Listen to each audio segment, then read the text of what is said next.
உளமாற உறுதி கூறுகிறேன்.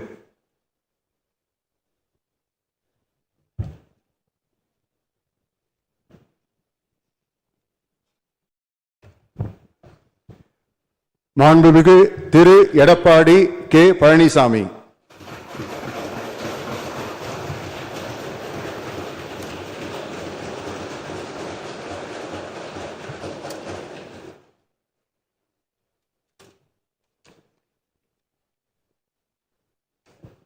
சட்டமன்ற பேரவையின் உறுப்பினராக தேர்ந்தெடுக்கப்பட்ட எடப்பாடி கே பழனிசாமி என்னும் நான் சட்ட முறைப்படி நிறுவப்பெற்றுள்ள இந்திய அரசமைப்பு சட்டத்தில் உண்மையான நம்பிக்கையும் பற்றுறுதியும் கொண்டிருப்பேன் என்றும் இந்திய நாட்டின் இறையாண்மையும் ஒருமைப்பாட்டையும் நிலைநிறுத்துவேன் என்றும் நான் மேற்கொள்ள இருக்கும் கடமையை நேர்மையுடன் நிறைவேற்றுவேன் என்றும் கடவுளிய உறுதி கூறுகின்றேன்.